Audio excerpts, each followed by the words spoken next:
नमस्कार दोस्तों, मैं मनोज रांगीरा आप सभी का डागुर्स ऐप में हार्दिक स्वागत, हार्दिक अभिनंदन करता हूं।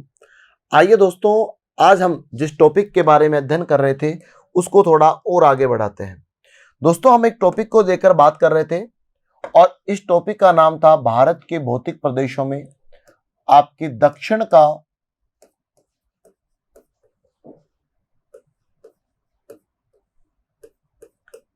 प्रायद्वीपीय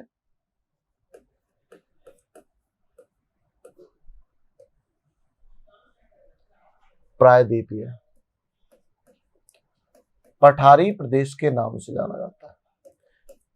इसे कहा जाता है दक्षिण का प्रायद्वीपीय पठारी प्रदेश। एक और ये जो आपके दक्षिण का प्रायद्वीपीय पठारी प्रदेश है, इसके बारे में हम नेक्स्ट चर्चा करना चाहेंगे, वो जरा आप सुनिएगा। दोस्तों, हमने सबसे पहले देखा कि ये जो दक्षिण का प्रायद्वीपीय पठारी प्रदेश है, ये भारत में आपको इस प्रकार देखने को मिल रहा है। तो आपका पहला व प्रारंभिक क्वेश्चन क्या बनता है वो जरा देखिएगा। यहां पर आपके दिशा है उत्तर दिशा और दोस्तों यहां पर आपके दिशा है दक्षिण दिशा। क्लियर है दोस्तों? तो आप जब उत्तर से दक्षिण की ओर आएंगे ना, तो इस दक्षिण के प्रायद्वीपीय पठारी प्रदेश को अलग अलग जगह पर अलग अलग नामों से इसे जाना जाएगा। तो हम जानना चाहते हैं कि उत्तर से दक्षिण की ओर आने पर इसे किन किन नामों से जाना जाता है। तो आप नाम सुनिएगा, नाम बताता हूं। सबसे पहले हमने बात करना चाहिए, ये वाली दिशा हो गई आपके उत्तर और यहां पर आपको नीचे मिलेगी दक्षिण। और आगे बात करते हैं नेक्स्ट। तो आप सुनिएगा कि हमने बात करना चाहिए इसको लेकर। तो आपके पहला क्वेश्चन बनता है क्या, वो जरा सुनिएगा। पहला क्वेश्चन बनता है कि आपके इसे कहा जाता है बुंदेलखंड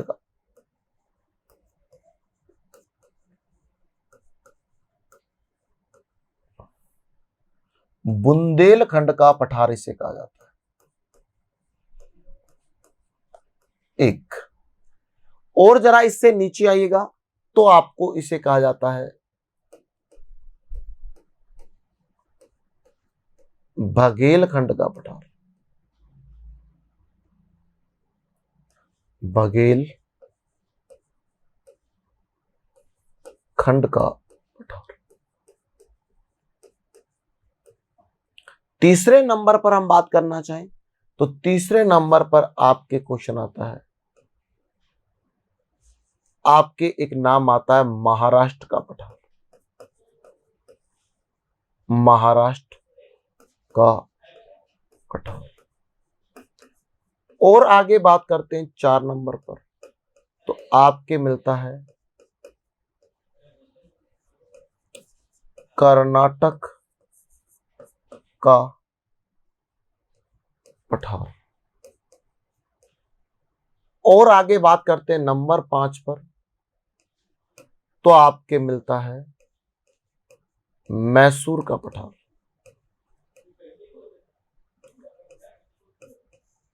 मैसूर का पठार आपको देखने को मिलता है। ये आपके 5 पठारी प्रदेश देखने को मिलते हैं। इन 5 पठारी प्रदेशों को लेकर हम बात करें तो क्वेश्चन सुनिएगा। सबसे पहले हम बात करना चाहेंगे आपके बुंदेलखंड के बारे में कि बुंदेलखंड का विस्तार आपको कहां मिलता है। तो आपके बताया जाता है उत्तर प्रदेश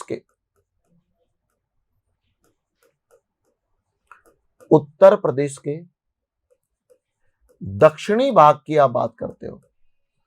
उत्तर प्रदेश का जो दक्षिणी भाग है वह आपके किस नाम से जाना जाता है? वह आपके कहलाता है बुंदेलखंड के पठार के नाम से जाना जाता है। जबकि बघेलखंड के पठार को लेकर बात करते हैं तो इसका विस्तार आपके मध्य प्रदेश प्लस छत्तीसगढ़ राज्य में आपके इसका विस्तार देखने को मिलता है। क्लियर? महाराष्ट्र का पठार आपको मालूम है कि इसका विस्तार आपके महाराष्ट्र में तथा एक प्रदेश और है जिसका नाम है आंध्र प्रदेश। आंध्र प्रदेश में भी इसका विस्तार आपको देखने को मिलता है। और आंध्र प्रदेश से एक राज्य पृथक होकर नया राज्य बन रहा है जिसका नाम है आपके तेलंगाना।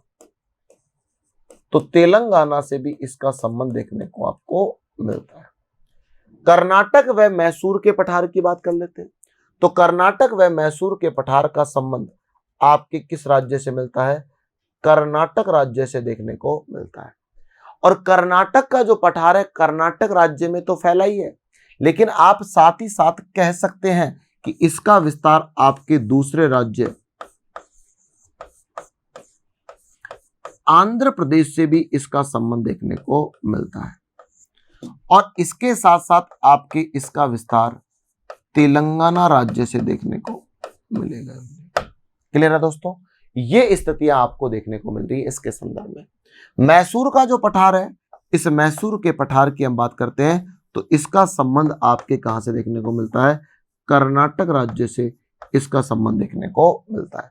तो अब आपके क्वेश्चन सुनिएगा, क्वेश्चन बताता हूं कि हमने बात करी कि बुंदेल आपके उत्तर से दक्षिण की ओर आने पर आपके दक्षिण के प्रायद्वीपीय पठारी प्रदेश को निम्नलिखित में से कितने नामों से जाना है? 5 नामों से जाना गया। और पांचों के बारे में आपको विदित है। नंबर 1 हो गया आपके बुंदेलखंड का पठार, नंबर 2 बघेलखंड का पठार, नंबर 3 महाराष्ट्र का पठार, नंबर 4 कर्नाटक का पठार, नंबर 5 आपके मैसूर का पठार। तो एक तो बात आपको ये जाननी है। दूसरी बात के बारे में हम बात करें तो दूसरी बात सुनिएगा सर, हमने बात करना चाहिए दूसरे नंबर पर। और क्वेश्चन यहां पर लिखा अपन ने, पश्चिम से पूर्व की ओर जाने पर, पश्चिम से पूर्व की ओर जाने पर, पश्चिम से पूर्व की ओर जाने पर अगर हम नामकरण को लेकर बात करते हैं तो नामकरण सुनिएगा। कहने का तात्पर्य क्या है पहले तो ये जान लीजिएगा। ये जो हमारे भारत की स्थिति मिल रही है, इस भारत के संदर्भ में हम बात करना चाहें तो आपके देखिएगा,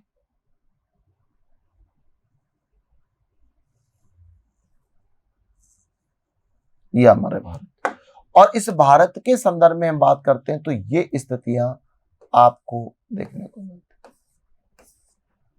कि आपके जहां से पश्चिम से आप जब पूर्व की ओर जाएंगे, या आप कह सकते हो पूर्व से पश्चिम की ओर आइए, बात एक ही, तो आपके अलग अलग नामों से इस पठारी प्रदेश को जाना जाता है। तो वो नाम आपको कौन कौन से मिलते हैं तो मैं आपको बताना चाहूंगा। आप देखिएगा, इधर की तरफ जो दिशा है, इस दिशा का नाम अपन ने रखा पश्चिम दिशा, और दूसरी तरफ जो दिशा मिलेगी, यहां पर जो दिशा मिलेगी, ये दिशा आपके मिलेगी पूर्व दिशा, पूर्व दिशा। और इसको लेकर हम बात करते हैं तो सुनिएगा, नंबर 1 पर आपको मिलेगा, इसका नाम मिलेगा हाड़ौती का पठार, हाड़ौती का पठार। दूसरे नंबर पर आपके बात करते हैं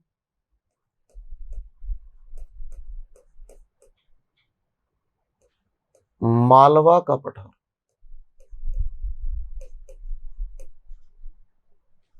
तीसरे नंबर पर बात करते हैं हाड़ौती का पठार, मालवा का पठार। नेक्स्ट आगे आइएगा तो आपको फिर मिलता है बघेलखंड का पठार। अभी आप उत्तर से दक्षिण जब पढ़ रहे थे तब भी ये आपको नाम मिला, बघेलखंड का पठार।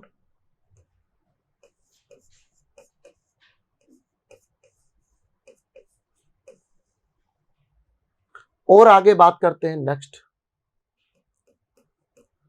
छोटा नागपुर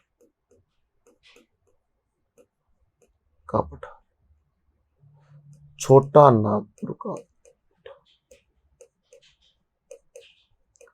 नेक्स्ट मेघालय का पठार,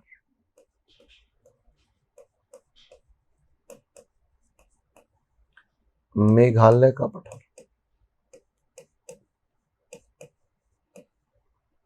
आपको देखने को मिलता है। और अगर इसी को लेकर हम बात करना चाहें तो आप देखिएगा, अगर हमने बात करना चाहिए इसको लेकर तो आप देखना, ये जो आपके हम बात करते हैं तो आपके हाड़ौती, दूसरे नंबर पर मालवा, तीसरे नंबर पर बघेलखंड, इससे आगे छोटा नागपुर का पठार और इसके बाद मेघालय का पठार। अब इनके संबंधित राज्यों को लेकर बात कर लीजिएगा कि हाड़ौती के पठार का विस्तार जब आप देखेंगे तो मित्रों हाड़ौती के पठार का विस्तार आपको राजस्थान से देखने को मिलेगा। और दूसरे नंबर पर हम बात करना चाहें आपके मालवा का पठार, तो मालवा के पठार का जो विस्तार मिलता है वह आपके मध्य प्रदेश के अंदर आपको मालवा का पठार देखने को मिलेगा। बघेलखंड को लेकर बात करते हैं तो आपके मध्य प्रदेश प्लस छत्तीसगढ़ में इसका विस्तार देखने को मिलता है। और हम बात करते हैं छोटा नागपुर का पठार, तो आपके बिहार प्लस झारखंड राज्य में इसका विस्तार मिलता है। और आगे बात करते हैं मेघालय का पठार, तो मेघालय के पठार के नाम से आपको विस्तार कहां पर मिलेगा, मेघालय राज्य में। अब आप देखिएगा जब आप ऊपर से चल रहे थे, देखो यहां से 1 2 3 4 और आपने जब ऊपर से देखा उत्तर से दक्षिण चले तो आपके 1 नंबर 3, क्लियर, तो आपको ये क्रमांक भी देखने को मिलता है। तो ये 3 नंबर जो है ये इधर से कॉमन और इधर से ये 2 नंबर कॉमन, और नाम की बात करते हो तो आपके मिलता है बघेलखंड का पठार। ये तो है मित्रों इसके नामकरण को लेकर बातें। अब हम जरा और आगे बढ़ते हैं तो हम जानना चाहेंगे अध्ययन की दृष्टि से। तो मित्रों मैं आपको अध्ययन की दृष्टि से बताता हूं, इससे पहले आप एक बार और सुन लीजिएगा। पश्चिम से पूर्व की ओर अगर चलते हैं तो नंबर आपको 1 पर मिला कौन सा, हाड़ौती का पठार, उसके बाद मिला आपको मालवा का पठार, इसके बाद आपको मिला बघेलखंड का पठार, इसके बाद मिला छोटा नागपुर का पठार और इसके बाद मिला मेघालय का पठार। अब बात आती है जरा और आगे की बात करते हैं, नेक्स्ट सुनिएगा। इसके बाद हमने बात करना चाहा, एक हेडिंग लिखी अध्ययन की दृष्टि से।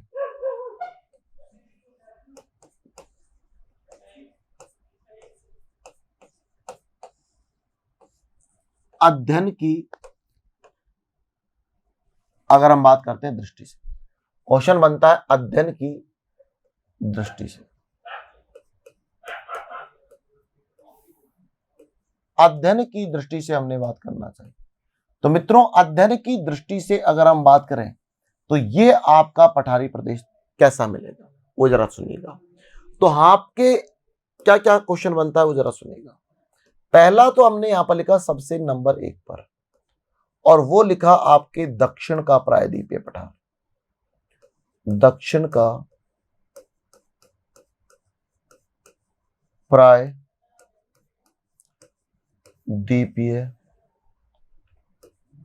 पठार,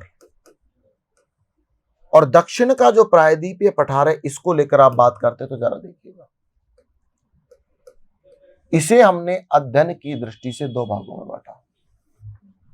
दक्षिण के प्रायद्वीपीय पठारी प्रदेश को अध्ययन की दृष्टि से 2 भागों में बांटा। दोनों भागों का नाम सुनिएगा। एक को तो कहा गया आपकी मध्य उच्च पठार,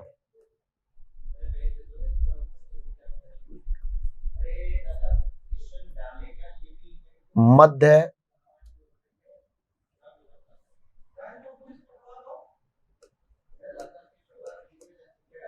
उच्च पठार एक, और दूसरे नंबर पर हम बात करना चाहें, दूसरा आपके कहलाता है दक्कन का पठार। क्लियर है दोस्तों। अगर आप मध्य उच्च पठार को लेकर बात करते हैं तो मध्य उच्च पठार के बारे में आता है। इसे जब आप अध्ययन करेंगे तो मित्रों इसे भी आपके आगे चलकर 4 भागों में डिवाइड कर दिया जाएगा।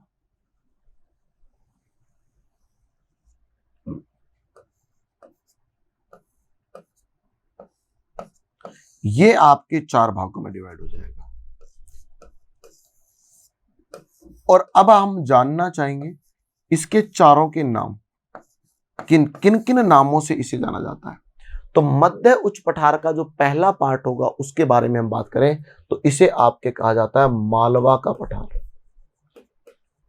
इसे क्या कहा जाता है? मालवा का पठार। दूसरे नंबर पर आप बात करते हैं तो दूसरे नंबर पर आता है आपके बुंदेलखंड। बुंदेलखंड व बघेलखंड का पठार। बुंदेलखंड व बघेलखंड का पठार। बुंदेलखंड व बघेलखंड का पठार, ये दूसरे नंबर। तीसरे नंबर पर हम बात करते हैं तो आपको देखने को मिलता है छोटा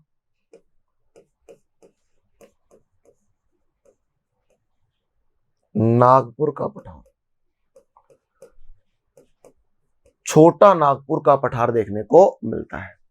और 4 नंबर पर बात करते हैं तो 4 नंबर पर आता है आपके मेघालय का पठार। ये आपको 4 भाग देखने को मिलते हैं। मेघालय का पठार। क्लियर है दोस्तों? तो ये आपको देखने को मिला ये। अब दूसरे नंबर पर हमने बात करना चाहिए तो दूसरे नंबर पर सुनिएगा। अब हम बात करना चाहते हैं दक्कन के पठार को लेकर।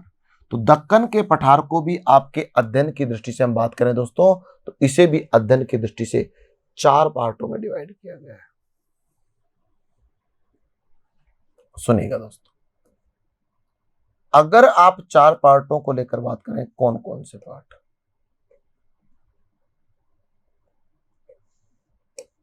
सुनिएगा, सबसे नंबर 1 पर हमने बात करना चाहिए तो देखिएगा 1 2 3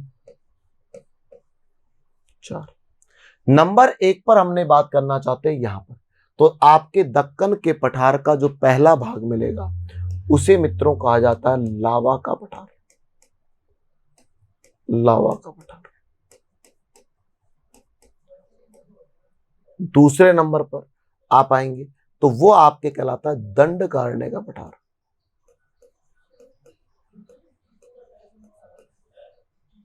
दंडकारण्य का आपके पठार कहलाता है। इसके बाद 3 नंबर पर आएंगे तो आपके 3 नंबर पर जो देखने को मिलता है वो मिलता है तेलंगाना का पठार।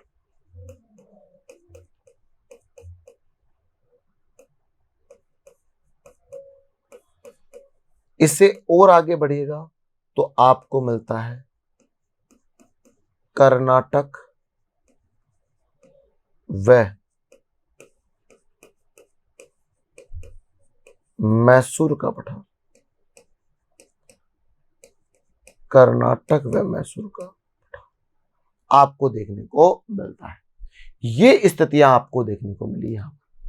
अगर हम बात करना चाहें नेक्स्ट तो आपके सुनिएगा कि अगर इसी स्थिति को मद्देनजर रखते हैं तो क्वेश्चन क्या बनता है वो सुनिएगा कि अगर मैप में हम जानना चाहें ये प्रदेश हमें किस प्रकार देखने को मिलेगा, तो आप देखिएगा दोस्तों कि हम मैप की स्थिति को मद्देनजर रखते हैं तो आपके बताता हूं मैं आपको कि आपको नेक्स्ट जो आपको देखने को मिलेगा वो आपके बात सुनेगा कि यहां पर ये हमने लिया, ये आपके भारत का हिस्सा। और भारत के इस संबंध में बात करना चाहें तो आप देखिएगा, हमने देखा कि ये जो भारत है ना, ये भारत का बीच का हिस्सा कहलाता है। सब ये है बीच का हिस्सा भारत का।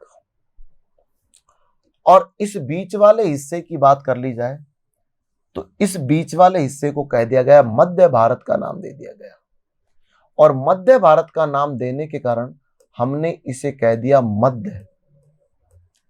और आपके ऊंचा भाग था इसलिए कह दिया उच्च, और आपके पठार था ही इसलिए कह दिया पठार, और तीनों विशेषताओं को जोड़ दिया और नाम बन गया मध्य उच्च पठार। अर्थात मध्य भारत का ऊंचा भाग आपके मध्य उच्च पठार के नाम से जाना जाता है। जबकि दूसरी कंडीशन देखिए, तो दूसरी कंडीशन में आपको पता है कि यहां पर आपके एक पर्वतमाला जिसका नाम है पश्चिमी घाट, और यहां पर आपके एक पर्वतमाला और है जिसका नाम है पूर्वी घाट। क्लियर है दोस्तों? और हमें देखने को मिलता है आगे चलकर यहां से आपके एक नदी बहती है सब, और इस नदी का आप नाम जानना चाहें तो इस नदी का नाम है नर्मदा नदी। क्लियर? और बताया गया कि नर्मदा नदी के नीचे का, ये नर्मदा नदी बह रही है, इसके नीचे का ये जो संपूर्ण भाग है, इस संपूर्ण भाग के बारे में हम बात करें तो इसे आपके कहा जाता है नंबर 2। इसे नंबर 2 के नाम से जाना जाता है और इसे कहा जाता है दक्कन का पठार। इसे क्या कह दिया गया? दक्कन के पठार के नाम से इसे जाना जाता है। क्लियर है दोस्तों? तो ये आपके बन गया दक्कन का पठार। इससे हम और आगे बढ़ते हैं। नेक्स्ट क्वेश्चन क्या मिलता है वो सुनिएगा कि अगर बात करते हैं ऊपर वाले भाग की, तो ये तो हुआ आपके मध्य उच्च पठार, और नीचे वाला भाग क्या हुआ? दक्कन का पठार। क्वेश्चन बनता है अपना कि अगर इसके वर्गीकरण की बात करते हैं तो इसे हम मुख्यतः कितने भागों में बांट रहे थे? 4 भागों में बांट रहे थे। तो हम जानना चाहेंगे कि भाई ये 4 भाग जो थे वो आपके कौन कौन से थे। तो ये आपको मित्रों 4 भाग देखने को मिलते हैं, नंबर 1, नंबर 2, नंबर 3 और नंबर 4।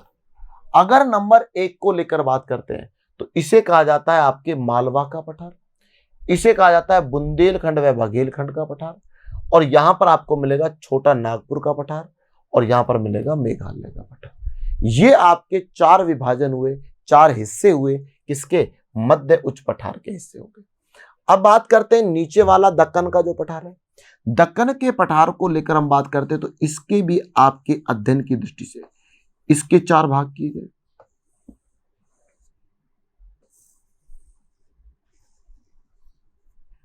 नाम सुनिएगा। अगर हम इसको लेकर बात करते हैं तो आप देखिएगा ये जो 4 पार्ट मिलेंगे दक्कन के पठार के, इनके बारे में भी हम बात करना चाहेंगे। तो आप सुनिएगा दक्कन के पठार की स्थितियों को लेकर।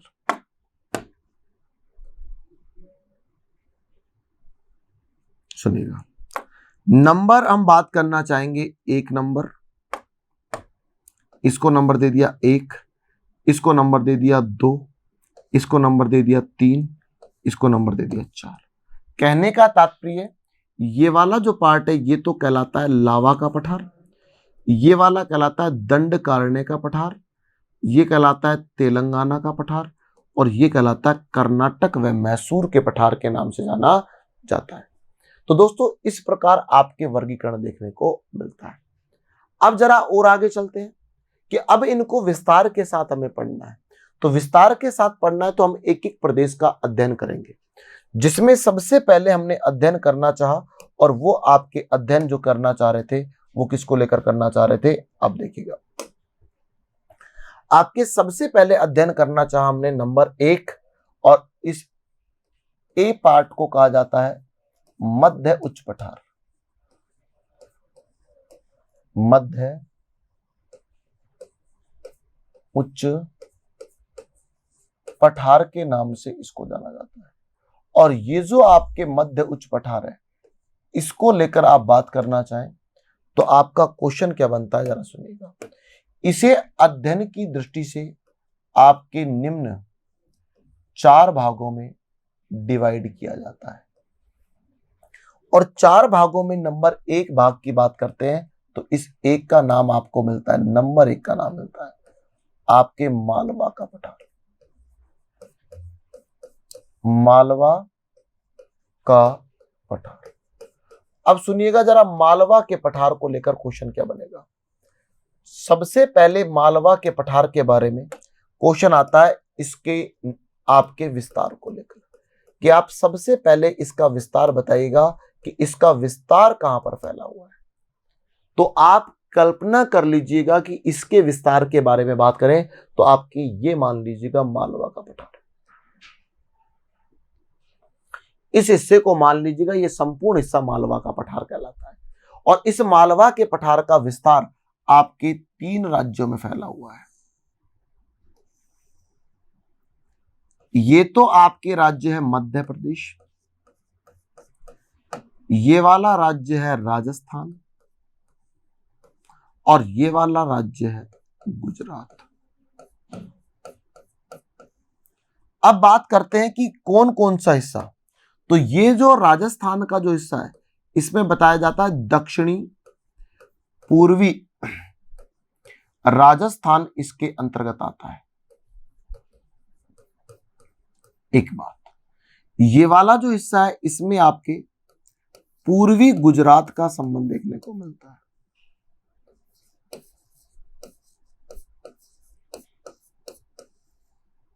और अगर हम बात करना चाहें और आगे तो आपके यहां पर देखने को मिलता है, ये आपको देखने को मिलता है आपके मुख्य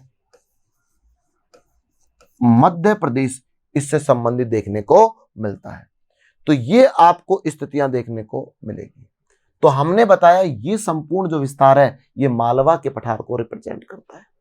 तो आप कह सकते हैं कि इसका विस्तार आपके एक तो हुआ दक्षिणी पूर्वी राजस्थान, दूसरे नंबर पर आपके हो गया आपके पूर्वी गुजरात, पूर्वी गुजरात, और एक हो गया आपके मुख्य मध्य प्रदेश, मुख्य मध्य प्रदेश। जब आप आगे चलकर पढ़ेंगे तो पढ़ने को मिलेगा दक्षिणी पूर्वी राजस्थान में जो विस्तार मिलता है उसी को आपके मालवा के पठार का वह हिस्सा जो आपके दक्षिणी पूर्वी राजस्थान में आपके फैला हुआ है, इसको लेकर आप बात करते हैं तो इसे आपके कहा जाता है हाड़ौती का पठार कहा जाता है। इसे क्या कहा जाता है? हाड़ौती का पठार।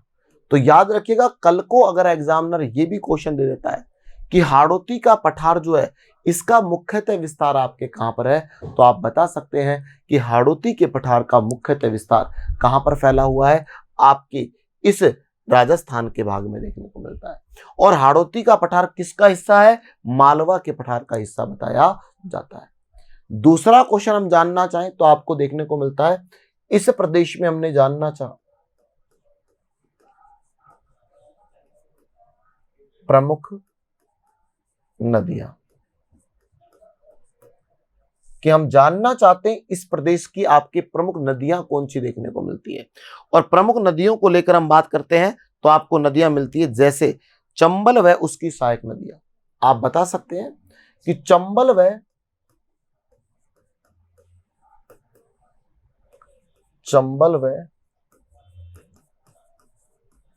उसकी सहायक नदियों की प्रधानता मिलती है। सहायक नदियों की आपको क्या देखने को मिलती है? प्रधानता देखने को मिलेगी। ये आपको देखने को मिलता है इसके संदर्भ में। और बताया जाता है इन नदियों के द्वारा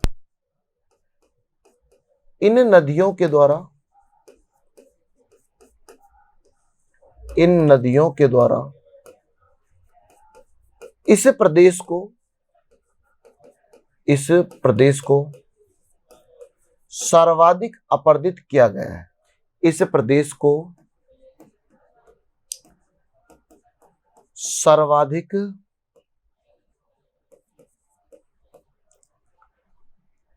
अपरदित किया गया है। सर्वाधिक अपरदित किया गया। एक आपके क्वेश्चन ये बनता है और जिससे आपके इन्होंने नदियों ने क्या किया है? बीहड़ों का अपर्दन करके क्या किया है? निर्माण किया है, कि बीहड़ों का सर्वाधिक निर्माण इन नदियों ने किया है। नेक्स्ट क्वेश्चन बनता है इसी को लेकर आपके इस मालवा के पठार को लेकर बनता है कि यहां ग्रेनाइट व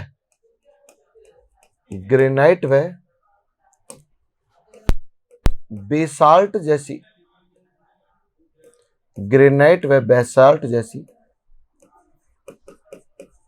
आग्नेय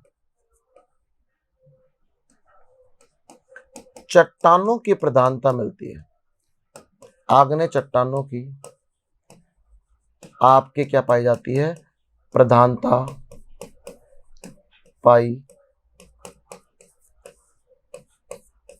जाती है। समझ में आया दोस्तों कि आप बता सकते हो यहां पर ग्रेनाइट व बेसाल्ट जैसी आग्नेय चट्टानों की भी उपस्थिति देखने को मिलती है।